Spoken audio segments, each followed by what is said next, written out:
কিছুই হবে না, আমি আছি তো। তুই আর আমাদের বাবু দুজনেই ভালো থাকবি ইনশাআল্লাহ। আরও কাছে নিজের শরীর যখন নিজেই বিশ্বাসঘাতকতা শুরু করে তখন ভয় কিছুতেই পিছু ছাড়ে না। হাসপাতালের আলোতে চুপচাপ বসে আছে আরাধ্য, চোখে ঘুম নেই, কপালে চিন্তার ভাঁজ। কণা রাত, আয়ুষ চলে এসেছে। নার্সরা আরুকে নিয়ে গিয়েছে ওয়ার্ডে। ডাক্তার বলেছে সময় এগিয়ে এসেছে, পি লেভেল সিমটম। আরাধ্যর মন আনজান করছে। তার ভালোবাসার মানুষ আর তাদের অনাগত সন্তান দুজনেই এখন সময়ের এক কঠিন পরীক্ষার মধ্যে। পাশের দেওয়ালের ঘড়িটা তখন রাত ৩টা বাজছে। ভেতর থেকে আরুর আত্মচিৎকার ভেসে আসছে। আরাধ্যর বুকের ভেতরটায় ঝড় বয়ে চলছে। আরাধ্য মনে মনে আল্লাহকে স্মরণ করছে, মা বাচ্চা দুজনেই যেন সুস্থ থাকে। ৩:৩০টার দিকে নার্স এসে জানালো একটি কন্যা সন্তান হয়েছে, কিন্তু মেয়েটার শ্বাস প্রশ্বাসের জটিলতা দেখা দিয়েছে। কঠিনতম শ্বাস নিতে পারছে না সে, তাই দ্রুত তাকে এনআইসিইউতে স্থানান্তর করা হয়েছে। আরাধ্যের বুকের ভেতর যেন কিছু একটা ধসে পড়ে। তার ছোট্ট মেয়েটা যে এখনো চোখ খুলে বাবার মুখ দেখেনি, আর ছোট্ট হাতটা এখনো ওর আঙ্গুল ধরেনি। সে এতটা বিপদে।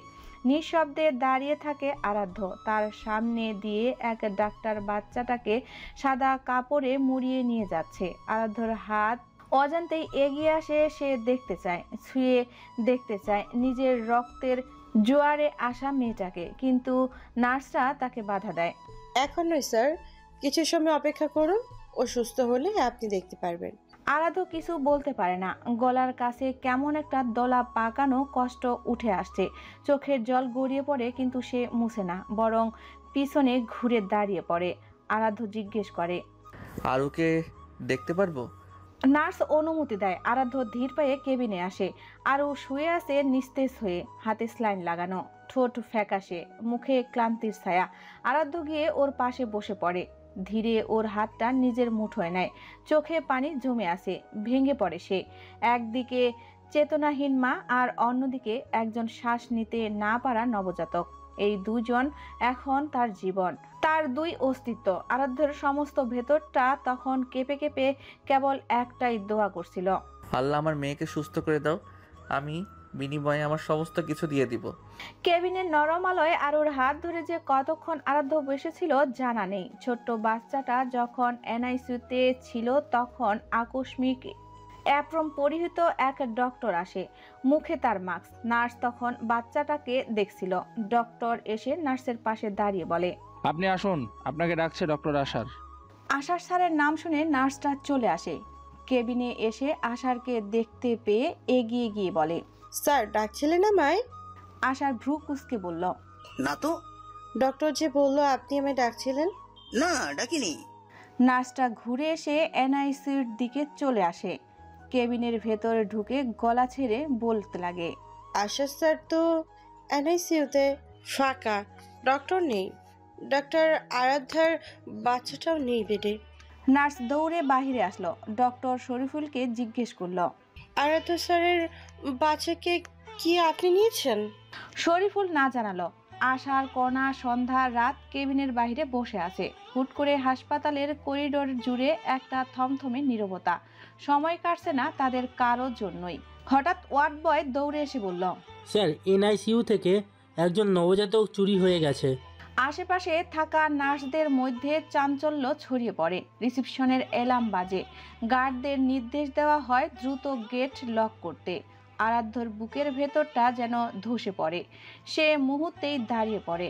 কথাটা কানে আসতেই আরাধ্য কেবিন থেকে বেরিয়ে আসে। কি বললেন আপনি? কোন বাচ্চা? ওয়ার্ড বয় চোখ নিচু করে বলল, নতুন জন্মানো একটা কন্যা সন্তান। আরাধ্যর চোখ বড় বড় হয়ে যায়, ঠোঁট শুকিয়ে যায়। সে আর কিছু না শুনেই দৌড় দেয় এনআইসির দিকে। সেখানে পৌঁছে দেখে নার্স, ওয়ার্ড বয়, সিকিউরিটি সবাই এলোমেলো। আরাধ্যর মাথায় তখন একটাই চিন্তা, আমার সোনা কোথায়? আমার মেয়েটা কোথায়? ও ঠিক আছে তো? আরাধ্য এখনো বাচ্চাটার মুখ দেখেনি। এনআইসিতে থাকা সকল বাচ্চাদের এক এক করে দেখলো আরাধ্য। কোনটা তার বাচ্চা? আরাধ্য ডক্টরকে জিজ্ঞেস করলো, এখানে থাকা কোনটা আমার মেয়ে ডক্টর? আমি তো চিনতে পারতেছি না। ডক্টর আরাধ্যর কাঁধে হাত রেখে বলল, তোমার মেয়ে মিসিং আরাধ্য। কথাটা কানে আসতেই 2 কদম পিছিয়ে যায় আরাধ্য। ডক্টরের দিকে তেড়ে এসে বলে, একদম জানে মেরে ফেলবো বলে রাখছি। বাজে কথা বললে। আমার বাচ্চা এনে দিবি এখনই। সব বাচ্চা রয়েছে এখানে। আমার বাচ্চা আর কোথায় যাবে? তাড়াতাড়ি খুঁজে বের কর আমার বাচ্চাটাকে। ওকে আমি দেখে নেই, কোলে নেই, ছুঁয়ে দেখিনি। আমার বাচ্চাকে আমি না পেলে এই হসপিটাল বন্ধ করে দিব বলে রাখলাম। সন্ধ্যা কণা ছুটে আসে। সন্ধ্যা ছেলেকে ধরে সামলায়। আরাধ্য হাঁপাতে হাঁপাতে দেওয়ালে হেলান দেয়। কপালে হাত দিয়ে ফিসফিস করে বলে, আরও জানে না এখনো। বাচ্চার কথা জিজ্ঞেস করলে আমি কি বলবো ওকে? আশার যায় সুপারভাইজারের কাছে, জিজ্ঞেস করে। CCTV footage? তখন একজন নৈশ প্রহরী জানায়, স্যার, কেউ একজন ফেক ডাক্তার সেজে ঢুকেছিল। ক্যামেরার ফুটেজ ঘেটে বের করা হয়। একজন পুরুষ ডক্টর সেজে এনআইসিইউতে ঢুকেছিল। তারপর বাচ্চা নিয়ে বের হতে দেখা যাচ্ছে। মুখে মাস্ক, চোখে চশমা।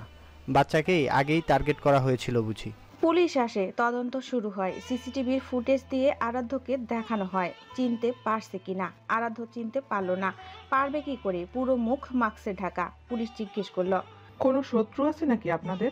শত্রুর কথা কানে আসতেই আরাধ্যর মস্তিষ্কে দুটো নাম স্মরণ হলো। আরাধ্য বলল সেই দুটো নাম, শ্রেয়া আর সাগর। পুলিশ শ্রেয়া সাগরের ব্যাপারে সব তথ্য নিয়ে চলে যায়। আরাধ্যর শরীরে রাগ তরতর করে বাড়তে থাকে। সাগরকে হাতে পেলে তাজা কবর দিয়ে ফেলবে। আরাধ্য তৎক্ষণাৎ বেরিয়ে যেতে চাইলে আশার আটকে দেয়। সে খুঁজে দেখবে। আরাধ্যকে আরুর কাছে থাকতে বলে আশা বেরিয়ে যায়। অনেক জ্বালিয়েছে শ্রেয়া। এবার শ্রেয়াকে এমন শিক্ষা দিবে সে যে শ্রেয়াকে বাপ ডাকিয়ে ছাড়বে। এদিকে কেবিনে নিঃশব্দ ঘুমিয়ে থাকা আরুর চোখ একটু কেঁপে ওঠে। ধীরে ধীরে চোখ খুলে কথা বলার চেষ্টা করে, কিন্তু গলা শুকনো। আরুর জ্ঞান ফিরেছে শুনে আরাধ্য ফিরে আসে কেবিনে। মুখ ধসে পড়া পৃথিবীর মতো শূন্যতা। আরু আরাধ্যকে দেখে স্লান হেসে বলল, আমাদের বাবুটা কেমন আছে? আরাধ্য এক মুহূর্ত চুপ করে থাকে। চোখের কোণে জল এসে জমে। আরু বোকার মতো তাকিয়ে থাকে। হঠাৎ বলে ওঠে, কি হলো বলুন না, কেমন আছে? আমার কোলে দেবে না? আমাদের মেয়ে বাবু হয়েছে তাই না? আমি ডক্টরদের বলতে শুনেছি, কিন্তু জানেন দেখতে পাইনি। তার আগেই চোখ ঝাপসা হয়ে গেছিল। এখন একটু এনে দিন না, আমি দু চোখ ভরে দেখব। আরাধ্যের বুকের ভেতরটা জ্বলে যাচ্ছে। আরুকে জড়িয়ে ধরে কেঁদে দিল। আরুর বুকটা ধক করে উঠল। এই কাঁদছেন কেন আরাধ্য? কাঁদছেন কেন? আমার বাচ্চা কই? মা, ও মা, মা, বাবু, বাবু কি তোমার কোলে? তোমার কোলে থাকলে দিয়ে যাও না। কণা মেয়ের ডাক শুনে কেবিনের ভেতরে ঢুকে। মায়ের হাত খালি দেখে আরু ফের বলল, তোমার কাছেও নেই? মামুনির কাছে? তাহলে আমার মেয়েটা একটু আনো না, দেখিনি আমি আমার মেয়েকে এখনো। কণা অন্যায় মুখ চেপে কেঁদে ওঠে। আশ্চর্য, কাঁদছো কেন তোমরা? আয়ুষ দরজা ঠেলে ভেতরে এসে কেঁদে বলে উঠল, আবু বাবু হারিয়ে গেছে, কে যেন চুরি করে নিয়ে গেছে। আরু চোখ বড় বড় হয়ে যায়, ঠোঁট কাঁপতে থাকে। কি বললি? আমার মেয়েটা? আরাধ্য ভাই, আমার মেয়েটা কই? কি হলো, কথা বলেন। আমার মেয়েকে এনে দিন আরাধ্য ভাই। আমার দুধের বাচ্চা হারিয়ে যায় কি করে? আপনি কি করেছিলেন? আমি আমার বাচ্চার কাছে যাবো। আরাধ্য নিশ্চুপ। আরু উঠে চলে যেতে নিলে আরাধ্য আটকে দেয়। আরাধ্যের শার্টের কলার চেপে আত্মচিৎকার করে ওঠে, ছাড়ুন আমাকে, আমি আমার মেয়ের কাছে যাবো। ওকে এনে দিন। কি হলো, ছাড়ুন আরাধ্য ভাই। আরাধ্য ছাড়লো না।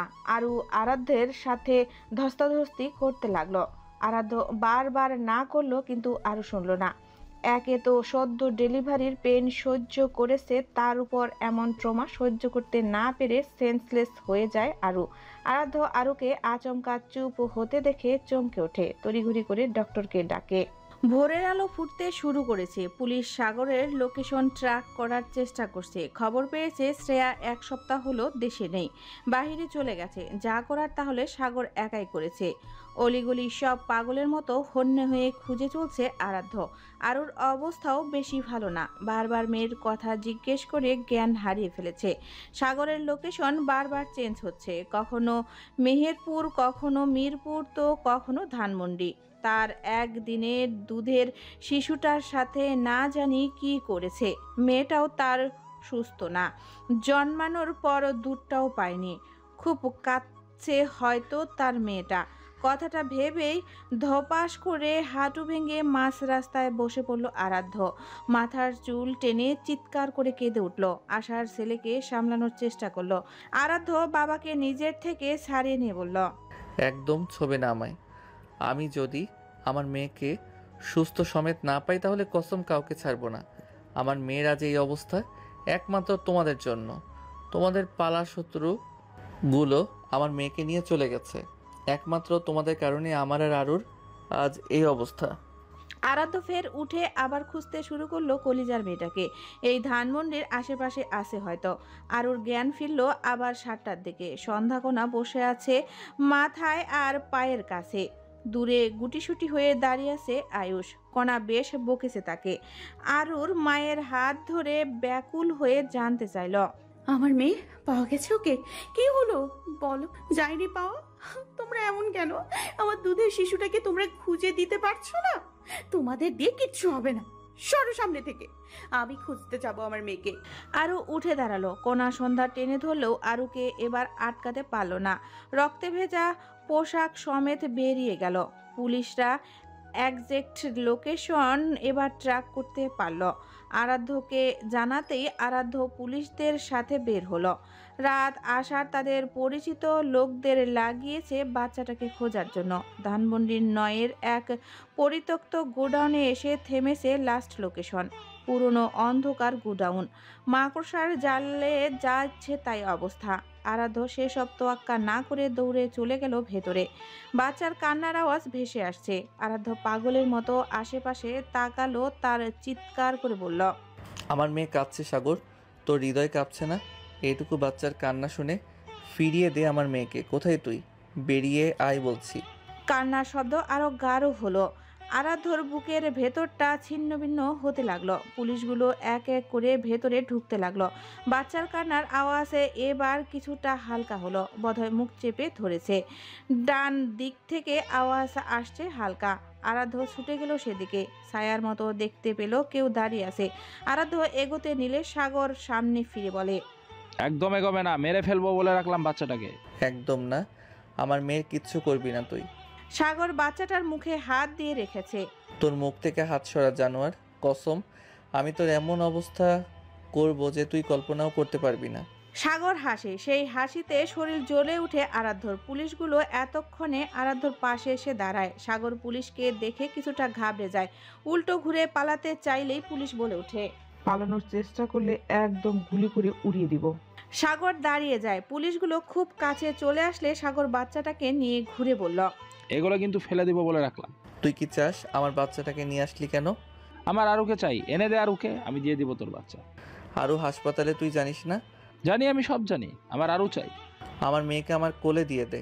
না, একদম না, দিয়ে দিলেই পুলিশ আমায় ধরে নিয়ে যাবে। না, নিবে না, আমি নিতে দিব না। তুই জাস্ট আমার মেয়েটাকে দিয়ে দে। দেখ কাঁদছে, ক্ষুধা লেগেছে, এত ঘন্টা হয়ে গেল জন্মানোর এখনো দুধ ওঠেনি মুখে। তোর হাত পায়ে ধরিয়ে আমার মেয়েটাকে আমার কোলে দিয়ে দে।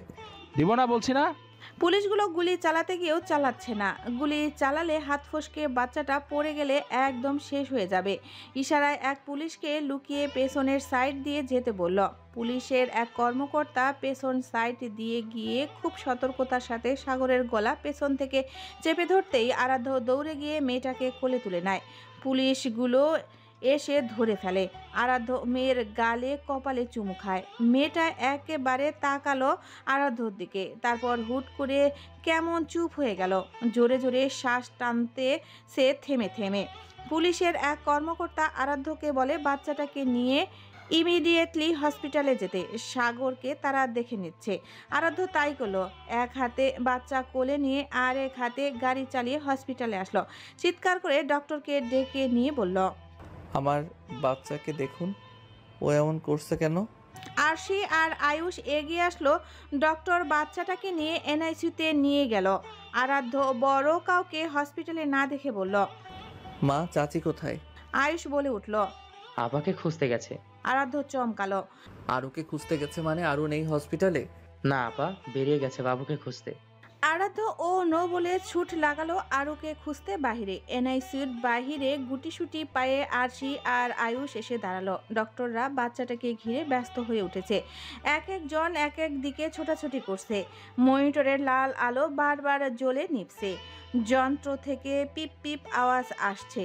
একজন সিনিয়র ডক্টর কপালে ভাঁজ ফেলে বলল, বেবিটা নিঃশ্বাস নিচ্ছে না প্রপারলি, অক্সিজেন সিচুয়েশন ডাউন করছে। জন্মের পরই ওর নিউরোলজিক্যাল প্রবলেম ছিল, বাঁচানো মুশকিল। কিছুক্ষণ পর ডক্টরগুলো এক এক করে বের হলো। আয়ুষ দৌড়ে জিজ্ঞেস করলো, আমাদের বাবু কি সুস্থ হয়ে গেছে? ডক্টর কিছু বলল না, যা বলার বড়দেরকে বলবে। আশেপাশে তাকালো না, কেউ নেই দেখছে। আয়ুষ ডক্টরের থেকে রেসপন্স না পেয়ে ভেতরে ঢুকলো, পেছন পেছন আরশিও। এনকিউটে রাখা বাচ্চাটা। আয়ুষ এগিয়ে গেল, চোখ বুজে আছে বাচ্চাটা।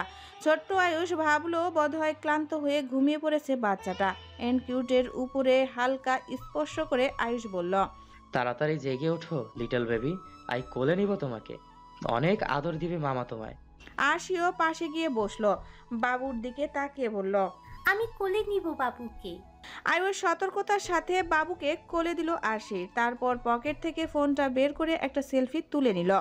বাচ্চাটাকে ফের এনকিউটের শুয়ে দিয়ে বলল, ওয়ান ডে ব্লুয়ের মতো you and me father mother হব, আওয়ার বেবি হবে, আমাদের স্মল সংসার হবে।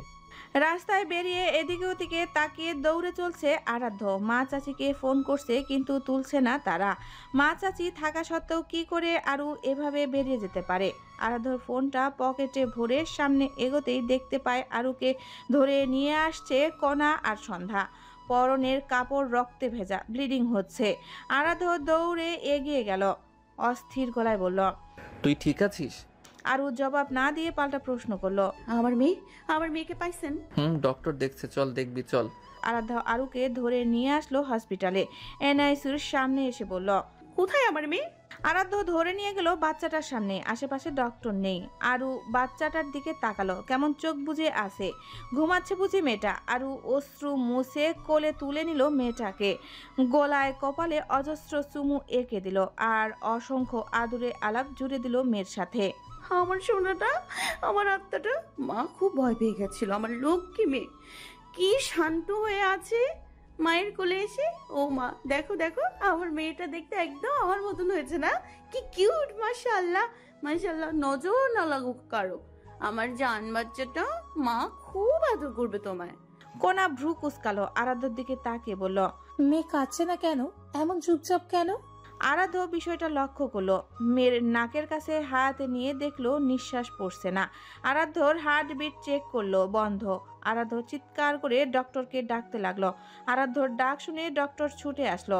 আরাধ্য জিজ্ঞেস করলো, আমার মেয়ের হার্টবিট বন্ধ কেন? নিঃশ্বাস ফেলছে না কেন? চোখ মেলে তাকাচ্ছে না কেন? ডক্টর মাথা নত করে বলল, সরি, আমরা বাঁচাতে পারিনি বাচ্চাটাকে শেষ পর্যন্ত। কথাটা কানে আসতেই আরু ঢলে পড়ে যেতে নিলেই কোনা ধরে ফেলে। আরাধ্যর পায়ের তলার মাটি সরে যায়। এ হতে পারে না, তার মেয়ে বেঁচে আছে। কি সব আবল তাবল বকছে ডক্টর। আরাধ্য আরুর থেকে কেড়ে নিয়ে সে এবার বাচ্চার ট্রিটমেন্ট শুরু করলো। হাত কাঁপছে, মনে মনে আল্লাহকে ডাকছে তার মেয়েকে বাঁচিয়ে দিক। আরাধ্য এই জীবনে আর কিছু চাইবে না। আরু কান্না শুরু করে দিয়েছে। সন্ধ্যা কোনা সামলাতে পারছে না। আরাধ্য ডক্টরকে বলল, prepare the defibrillator, paediatric pads. একজন নার্স ছোট পেনাইডিক প্যাড বের করলো। ওগুলো কাপের মতো, যেন দুটো ছোট হাত মেয়েটির বুকের উপর বসানো হলো। আরাধ্যর হাতের তালু ঘামছে। ডক্টর গম্ভীর গলায় বললেন, কোনো লাভ নেই ডক্টর। আরাধ্য, আপনার মেয়ে। আরাধ্য আঙ্গুল ঠোঁটে দিয়ে বলল, হুশ, একদম চুপ। আরাধ্য পেডিটাইকিট ডেফিনেটের সুইচ ঘুরালো। ছোট্ট বাচ্চাটির দেহ সামান্য কেঁপে উঠলেও তা নিস্তেজ। শিশুর নিঃশ্বাস বন্ধ, স্কিনে এখনো সোজা রেখা। আরাধ্য কেঁদে বলল, please please come back my baby.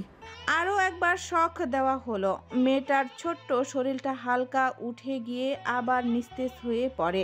মনিটরে একটাও ঢেউ নেই, হৃৎপিণ্ড একটু নাড়ে না। আরাধ্যের কান্না এবার আর্তনাদের রূপ নেয়। সে বসে পড়ে মেঝেতে। ফিডিটিল্টের তারগুলো ছিঁড়ে থাকে শিশুটির বুকের উপর। আরাধ্যর কণ্ঠ ছিঁড়ে যাচ্ছিল, চিৎকার করে বলতে থাকে, না, এটা হতে পারে না। আমার মেয়ে, আমার বাচ্চাটা এইভাবে চলে যেতে পারে না। সে জড়িয়ে ধরে রাখে নিথর ছোট্ট দেহটাকে, বুকের ওপর ফেলে কপাল ঠেকিয়ে আবার চিৎকার করে কাঁদে। তুই চোখ মেলে তাকা না মা, একটাবার শুধু চোখ খোল মা, প্লিজ একটাবার। কত স্বপ্ন সাজিয়েছি তোকে ঘিরে, তোর মা আর আমি। প্লিজ বাবু ফিরে আয়, আমি বেস্ট বাবা হয়ে দেখাবো, প্রমিস। একটা আঁচও লাগতে দিব না, গড প্রমিস। ফিরে আয় মা, একটাবার ফিরে আয় না। আমি বাবা হিসেবে ব্যর্থ, পারলাম না বাঁচাতে আমার সোনাটাকে। সন্ধ্যা, কোনা, আয়ুষ, আরশি সবাই স্তব্ধ। আরু একটা চিৎকার দিয়ে জ্ঞান হারিয়ে ফেলেছে। নারীছেরা মানিককে সে কোলে নিল তো নিল সেটা মৃত অবস্থায়, তার জীবিত হয়ে জন্মানো বাচ্চাটা মৃত হয়ে গেল। এই কষ্ট, এই ট্রমা আরও নিতে পারেনি। কত কিছু ভেবে রেখেছিল এই মেয়েকে ঘিরে, সব শেষ। এত যন্ত্রণা সহ্য করে পৃথিবীতে আনলো, অথচ মায়ের কোলে আসার আগেই সে ঝরে গেল। বাচ্চাটা মায়ের দুধও পেল না, মায়ের স্পর্শও পেল না। আরও এখন বাঁচবে কি নিয়ে? ও পাগল হয়ে যাবে ফের জ্ঞান ফিরলে। দিনটা শুক্রবার, আজ মসজিদের মাইক থেকে ভেসে আসছে জোহরের আজান। একদিনের দুধের শিশুকে কোলে নিয়ে পাথরের মতো বসে আছে আরাধ্য। রক্ত শূন্য ফ্যাকাশে মুখ, এক ধ্যানে তাকিয়ে দেখছে তার মেয়েটাকে। চোখ বন্ধ করে পরকালের ঘুমে মগ্ন হয়ে আছে তার মেয়েটা। গোসল করাতে হবে মেয়েটাকে, তারপর দাফনের কাজ সম্পূর্ণ করতে হবে। আরু এখনও সেন্সলেস হয়ে পড়ে আছে কেবিনে কণা আরুর সাথে। আশার নেই হসপিটালে। হসপিটালের পাশে থাকা হুজুর এসেছে। সন্ধ্যাকে বলল বাচ্চাটাকে নিয়ে গোসলের ব্যবস্থা করাতে। সন্ধ্যা আরাধ্যর কোল থেকে মেয়েকে নিতে চাইলে আরাধ্য খপ করে মায়ের হাত ধরে ফেলে। রাগী চোখে তাকিয়ে বলল, খবরদার ধরবে না আমার মেয়েকে। বাচ্চাটাকে তো হুশ, আমার মেয়ের এই হাল একমাত্র তোমার আর তোমার স্বামীর কারণে হয়েছে। কোথায় তোমার স্বামী? রাত এগিয়ে আসলো। মাথা খারাপ হয়ে গেছে তোর? আরাধ্য চিৎকার করে বলে উঠল, হ্যাঁ, মাথা খারাপ হয়ে গেছে।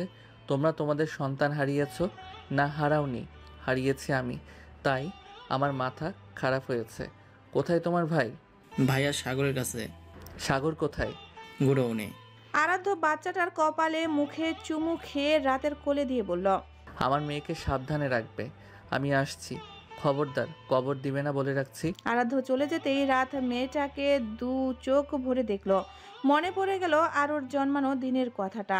সেই দিন এমন একটা ছোট্ট মেয়েকেই তার কোলে দেওয়া হয়েছিল। সেই ছোট্ট মেয়েটার আজ কোল খালি হয়ে গেল। রাত বুকের সাথে জড়িয়ে ধরল। তার মেয়ে নিঃস্ব হয়ে গিয়েছে।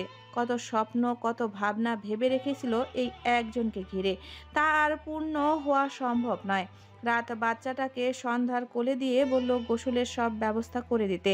কাফনের কাপড় আনা হয়েছে। সন্ধ্যা বাচ্চাটাকে নিয়ে গোসলের ব্যবস্থা করতে গেল। চেয়ারের সাথে দড়ি দিয়ে বেঁধে মোটা লাঠি দিয়ে সাগরকে একের পর এক আঘাত করে চলছে আশার। পুলিশ ফোর্স বাহিরে, শুধু আশারের পরিচিত সেই পুলিশটা আছে ভেতরে। সাগর ব্যথায় চিৎকার করে উঠছে। রক্তে ভিজে গেছে সাগরের শার্ট, ঠোঁট কাঁপছে তার। এক ফাঁকে ফিসফিস করে বলল, ছেড়ে দিন আমায়। আশার চোখ রাঙিয়ে বলল, ছেড়ে দিব তোকে? একটা শিশুকে মেরে ফেলেছিস তুই, আরু আরাধ্যকে জীবমৃত বানিয়ে ফেলেছিস, আর তুই বলছিস তোকে ছেড়ে দিতে? আমার নাতনিটা আমাদের ছেড়ে চলে গেছে একমাত্র তোর কারণে। তাকে না পারলাম ছুতে আর না পারলাম নয়ন ভরে আদর করতে। তোকে এমন যন্ত্রণা দিব আমি যে। ঠিক তখনই গোডাউনের দরজায় ধাক্কা পড়ে। ঝাঁপিয়ে ঢুকে আসে আরাধ্য। চুল এলোমেলো, চোখে লাল রক্তিম শিরা, হাতে ধরা এক ছোট্ট রড।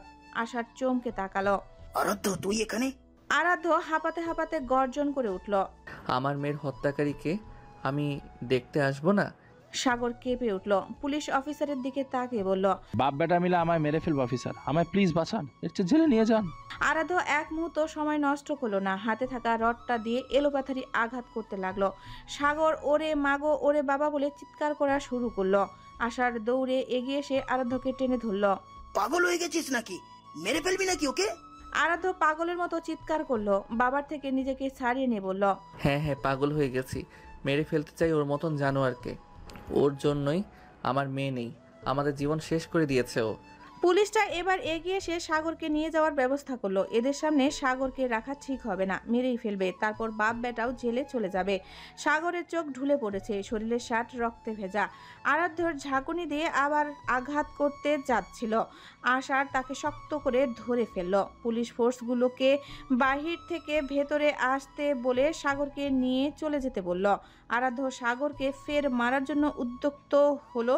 আশার টেনে ধরে শক্ত করে পুলিশগুলো সাগরকে নিয়ে চলে যায়। আরাধ্য কাঁদতে কাঁদতে মাটিতে বসে বলে উঠে, আমার সব শেষ হয়ে গেছে বাবা, সব শেষ হয়ে গেছে। আমি আর আরু বাঁচবো কি নিয়ে এবার? হাসপাতালে ফিরতেই দেখতে পেল কেবিনের সামনে রাখা হয়েছে সেই ছোট্ট দেহ, সাদা কাফনে মোড়া, একদম নিঃশব্দ, শান্ত, যেন ঘুমিয়ে আছে পরকালের গভীর ঘুমে। আরাধ্য সবার আগে দৌড়ে গিয়ে মেয়ের মরদেহর সামনে হাঁটু গেড়ে বসে পড়ে, চিৎকার করে বলে ওঠে, মা রে, ও মা ওঠ না, আমাদের ছেড়ে যাস না রে মা। আরাধ্যের আহাজারিতে হাসপাতালের করিডোর যেন থেমে গেছে, কেউ শব্দ করে না। সন্ধ্যা, আয়ুষ, আশি সবাই কাঁদছে। এমন করুণ দৃশ্যের ভাষা নেই কারো কাছে। তখনই আশার এসে ছেলের কাঁধে হাত রাখে, সে নিজেও চোখ মুছে নেয় আড়ালে। আরু কেমন আছে? সন্ধ্যা জবাব দিল, সেন্সলেস এখনো। আরাধ্য উঠে দাঁড়িয়ে কেবিনের দিকে এগিয়ে গেল। দরজাটা খুলে ভেতরে ঢুকতেই বুকটা কেঁপে উঠল। আরু শুয়ে আছে, ফ্যাকাশে মুখ, হাতের স্লাইন চলছে। পাশে বসে আছে কণা। আরাধ্য পাশে বসে হাতটা ধরল স্ত্রীর, তারপর আহাজারি করে বলল, আরু রে, ওঠ আরু, আমাদের বাবু যে আমাদের ছেড়ে চলে গেছে রে। শেষ বিদায় তুই উঠবি না? বিদায় জানাবি না? আরুর জবাব আসলো না। নিঃশ্বাস চলছে কিন্তু চোখ খুলছে না। আরাধ্য ফুপিয়ে উঠল। এ কেমন দিন আল্লাহ তার জীবনে দিল। কণা চোখ মুছতে মুছতে বলে উঠল, আরাধ্য, লাশটা আর বেশি সময় এভাবে রেখো না। আরুর জ্ঞান ফেরার ঠিক নেই। দাফন কাজটা তুমি একাই শেষ করো, আরুর অপেক্ষা করো না। আরাধ্য দু হাতে মুখ ঢেকে কেঁদে উঠল। আরু বিদায় জানাবে না বাবুকে? শেষবার ছুঁয়ে দেখবে না? আরাধ্য ঝাঁকালো আরুকে, উঠতে বলল কত করে, কিন্তু বেয়াদব আরু উঠছে না। সব কষ্ট একা আরাধ্যকে কেন দিচ্ছে এরা? বাচ্চার দেহটা হাসপাতালের বাইরে আনা হলো। আকাশ তখন সাদা, রোদের ঝিলিক নেই, যেন আকাশও শোক করছে। কবরস্থানের ছোট্ট করে একটা কবর খোঁড়া হয়েছে। হুজুর দোয়া পড়তে থাকলেন। আরাধ্য মেয়ের দেহটা নিজের কোলে তুলে নামিয়ে আনলো কবরে। ছোট্ট দেহ খুব হালকা, মাটির নিচে এমন একটা কোমল প্রাণ যাবে, ভাবতে কেমন লাগে। আরাধ্যর সবার আগে এক মুঠো মাটি নিল, হাতটা কাঁপছে, চোখের জলে মাটি ভিজে গেল। ছোট্ট কন্যার মুখের দিকে তাকিয়ে মাটি ফেললো কবরে। বুক ফেটে কান্না উঠছে তার। তারপর হুজুর এগিয়ে এসে কাফনের কাপড়ের কোনা ঠিক করে দিলেন। আরাধ্য কেবল তাকিয়ে আছে মেয়ের ফ্যাকাশে মুখের দিকে। মনে হচ্ছে এখনই বুঝি নড়ে চড়ে উঠবে ছোট্ট প্রাণটা। চোখের সামনে তার ছোট্ট মেয়েটা চিরকালের জন্য মাটির নিচে চলে গেল। এই পৃথিবীর সেই মাটিতে এখন আরাধ্য বাঁচবে কি করে? হুজুর বললেন, মোনাজাত ধরুন, সবাই হাত তুলুন। আকাশে সন্ধ্যা ধীরে ধীরে গোধূলি নেমে এসেছে। হুজুর শান্ত গলায় মোনাজাত শুরু করলেন, বিসমিল্লাহির রহমানির রাহিম। আল্লাহুম্মা ইন্নি নাসআলুকা ফিতনাতাল কাবার ওয়া আজাবান্নার ওয়া বারাকাতিল জান্নাতি ওয়া নাজ্জিনা মিনান নার ওয়া আসআদিন বিহি আখিরাতান ওয়া হাফিজনা মিনা ফাসাদিল দুনিয়া। হে পরম করুণাময় আল্লাহ, এই ছোট্ট মুমিনার আত্মাকে শান্তি দান করো এবং তার পাপগুলো মাফ করো। তাকে জান্নাতের সেরা বাগানে স্থান দাও। তার মা বাবাকে, অভিভাবকদের ধৈর্য শক্তি দাও, যাতে তারা এই কঠিন সময় ধৈর্য হারায় না। আমাদের সকলকে আমাদের নিয়ত ও আমল সঠিক করার তৌফিক দান করো। আমাদেরকে মরণোত্তর জীবনের জন্য প্রস্তুত করো। আল্লাহুম্মা আমিন আমিন। হুজুরের কণ্ঠের ধীর শ্বাস ফেটে উঠে সবাই কাঁদছে। মোনাজাতের শেষে সবাই ধীরে ধীরে কবরস্থান ত্যাগ করলো। আয়ুষ শব্দ করে কাঁদছে, মানতেই পারছে না বাবুটা আর নেই। আরাধ্য কাঁদতে কাঁদতে কবরের পাশে শেষবারের মতো দৃষ্টি দিল। আশা রাত টানলে সে পরে যাবে বলে তাদের চলে যেতে বলল। আরাধ্যর বুক ফেটে যাচ্ছে ব্যথায়। ধপাস করে মাটিতে বসে কবরটা দু হাত মেলে জড়িয়ে ধরে চিৎকার করে বলে ওঠে, পৃথিবী, তুমি তাদের বলে দিও আমি বাবা হিসেবে ব্যর্থ।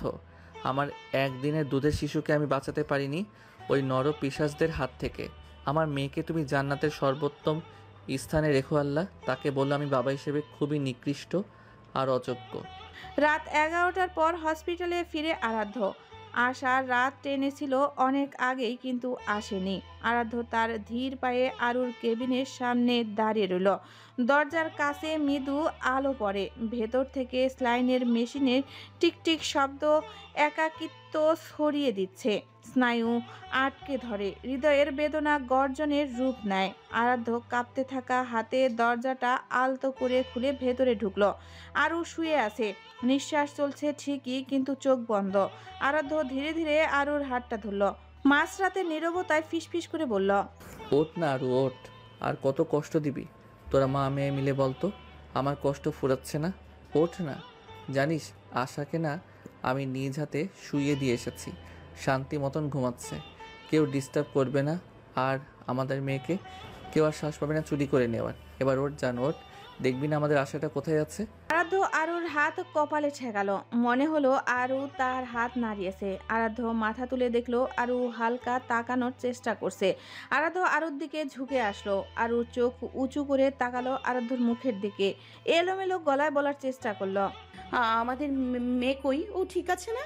আরাধ্য হাসলো, তার এখন হাসতে ইচ্ছে করছে। আমাদের মেয়ে ঘুমাচ্ছে।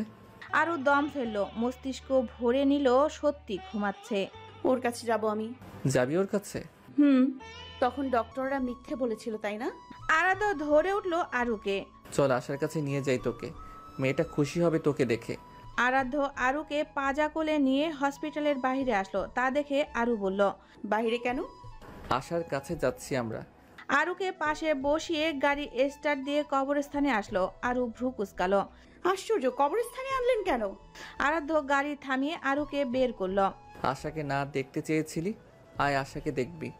আরু দু কদম পিছিয়ে পড়ে যেতে নিলে আরাধ্য ধরে ফেলে। আরাধ্য হাতের ইশারায় আশার কবরটা দেখিয়ে বলল, ওই যে দেখ, ওখানটায় আমাদের মেয়েকে চিরশান্তিতে ঘুম পাড়িয়ে রেখে এসেছি। আরু আরাধ্যের বুকের শার্ট খামচে দিয়ে টেনে ধরলো, কান্নারত গলায় বলল, কি বলছেন এসব? কি বলছেন? কি না, এটা হতে পারে না, মিথ্যা বলছেন আপনি। আপনি কি করে আমার মেয়েটাকে ওখানে রাখতে পারলেন? আমি ঠিক মতো দেখলাম না, আমার মেয়েকে ঠিক মতো জড়িয়ে ধরলাম না। আপনি কবরে রেখে আসলেন, ঠকালেন আমায় আরাধ্য। আপনি ঠকালেন আমায়, আমাকে রেখে আমার মেয়ের দাফন করে দিলেন। আহমেদ বাড়িটা শোকে ছেয়ে গেছে। মেয়েকে কবর দেওয়ার পরের দিন দুপুরেই আরুকে নিয়ে আহমেদ বাড়ি ফেরা হয়। আরু নিশ্চুপ হয়ে গেছে। সেদিন আয়ুষের তোলা সেই ছবিটা বুকে জড়িয়ে ধরে শুধু কান্না করে। বুকের দুধে তার জামা ভিজে যায়, অথচ তার মেয়েটা নেই খাওয়ার জন্য। আরাধ্য চুপচাপ হয়ে গেছে, প্রয়োজন ছাড়া বাড়ির কারোর সাথে তেমন কথা বলে না। এক আরুকে নিয়েই যেন এখন তার পৃথিবী। সকালে বউকে নিজ হাতে জোর করে কিছুটা খাইয়ে হসপিটালে চলে যায়, কিন্তু কাজে মনোযোগ আসে না তার। দু চোখ জলে ভেসে ওঠে, মন মানতে চায় না সাগরের হাজতবাস হয়েছে। এর মতো নরকের কীটকে ফাঁসিতে ঝোলানো উচিত ছিল। আষাঢ় সন্ধ্যা অনেক চিন্তিত আরুকে নিয়ে। এভাবে চলতে থাকলে ছেলে মেয়ে দুটোরই জীবন থমকে থাকবে। একদিকে আয়ুষও কেমন চুপচাপ হয়ে গেছে, রাত চাচ্ছে না ছেলেকে আর দেশে রাখতে, সেজন্য কানাডা পাঠানোর ব্যবস্থা করতে চাইল। ওখানে থেকে পড়াশোনা করুক। আয়ুষ যেতে রাজি হলো না, কিন্তু বাপের চোখ রাঙানোতে রাজি হলো। তার মোটেও যেতে ইচ্ছে করছে না তার দেশ, তার আপনজনকে ছেড়ে। তার মনে হচ্ছে সে দেশের বাহিরে চলে গেলেই তার আরশি তার থেকে দূরে সরে যাবে। সে বাবাকে বলল, থাকি না দেশে তোমাদের সাথে, আমি চলে গেলে তোমরা আরশের বিয়ে দিয়ে দিবে কোথাও। রাত আশ্বস্ত করলো, না দিব না, আরশি তো তোরই, তোর আরশি তোরই থাকবে। আবুকে ছেড়ে চলে যাবো এই সময়? আমরা আসছি তো দেখার জন্য। টানা 15 দিন বোঝানোর পর রাজি হলো আয়ুষ। রাত পাসপোর্ট ভিসা রেডি করতে দিল। আয়ুষ বাহিরে চলে যাবে বলে ভীষণ মন খারাপ আরশির। বাহিরে যাওয়ার কি দরকার? বাংলাদেশের পড়াশোনা কি ভালো না? আরাধ্য সন্ধ্যা হতেই বাসায় ফিরে আসে।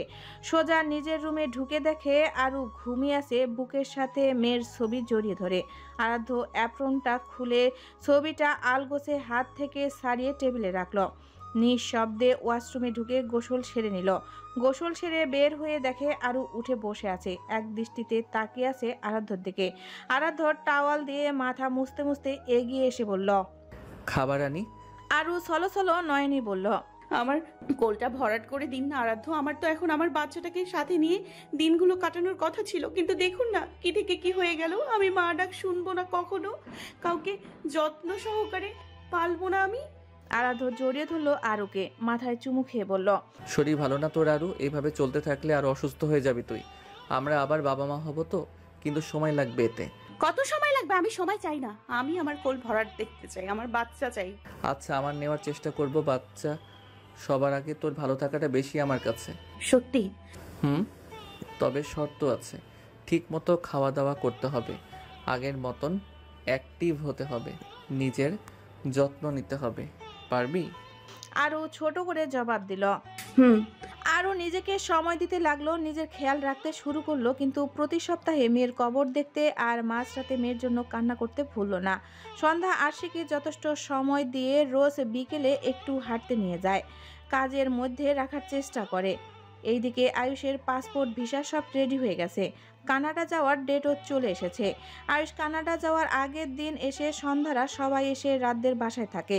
আয়ুষ সেই রাতটা সবার সাথে গল্প করে। টানা 11 বা 12 বছরেরও বেশি সময় ধরে সে তার পরিবারের কাউকেই সামনাসামনি দেখতে পারবে না, ব্রোকে জ্বালাতে পারবে না, বোনের সাথে ঝগড়া হবে না, আশিকে দেখতে পারবে না, বাবা মায়ের বকা খাওয়া হবে না। থাকবে কি করবে ভাবতেই আয়ুষের গলা আটকে আসছে। আরু ভাইকে জড়িয়ে ধরে বুঝালো, ঠিক মতো থাকবি, কোনো দুষ্টুমি করবি না। আয়ুষ চুপচাপ শুনলো সব। রাতও যাবে সাথে, তার বিজনেসের ডিল আছে একটা, তো একই সাথে আয়ুষকেও স্কুলে ভর্তি করিয়ে দিয়ে তারপর চলে আসবে। আয়ুষের চলে যাওয়ার দিন কুনাল, রাফাত আর শরীফা আসলো আয়ুষকে দেখতে। এয়ারপোর্ট অবধি যাবে সবাই। আয়ুষ রাত এয়ারপোর্ট থেকে বিদায় নিচ্ছে সবার থেকে এক এক করে। আয়ুষ বোনকে জড়িয়ে ধরল। মিস করবো তোকে আপু, একদম কাঁদবি না, সবসময় হাসি খুশি থাকবি। ব্রো আমার আপাকে কষ্ট দিবে না। আমি যদি শুনি আপুকে কষ্ট দিয়েছো তাহলে কিন্তু খুব বকবো তোমায়। আরাধ্য আশ্বস্ত করে বলল, কখনো দেখেছিস কষ্ট দিতে ইচ্ছে করে? তোর থেকেও ভালোবাসি তোর বোনকে আমি। তুই সাবধানে থাকিস, ঠিক মতো পড়াশোনা করবি, ভালো রেজাল্ট করবি। তাহলে বোনের স্বামী বানাবে তো আমায়? বানাবো। আয়ুষ এবার আশির কাছে গেল, আশির দিকে তাকিয়ে বলল, এই মেয়ে, ভুলে যেও না আমায় কিন্তু। আমি তোমার ফিউচার স্বামী, কারো দিকে নজর দিবে না। দেশে ফিরেই তোমায় বিয়ে করবো, মনে থাকবে? আশি মাথা নত করে বলল, তোমার অপেক্ষায় থাকবে তোমার আরুষি। আরশির এই সামান্য কথাটা শুনেই যেন পুলকিত হলো আয়ুষের হৃদয়। চাচার দিকে তাকিয়ে বলল, এই ভরসায় যাচ্ছি যে পড়াশোনা করে নিজের পায়ে দাঁড়িয়ে দেশে ফিরে তোমার মেয়েকে বিয়ে করব। প্লিজ ডোন্ট ব্রোক মাই ভরসা যাচ্ছ। সাবধানে থাকিস। কথাটা বলে আশার আয়ুষকে আদর করে দেয়। কুনাল এগিয়ে আসে, আয়ুষ সেদিকে তাকিয়ে বলল, আমার আরশিকে দেখে রাখবে কুনাল ভাইয়া, ও যেন কোনো ছেলের সাথে ভাব না জমায়। জমালেই আমায় বলে দিবে সব, ওর খবরাখবর দিবে।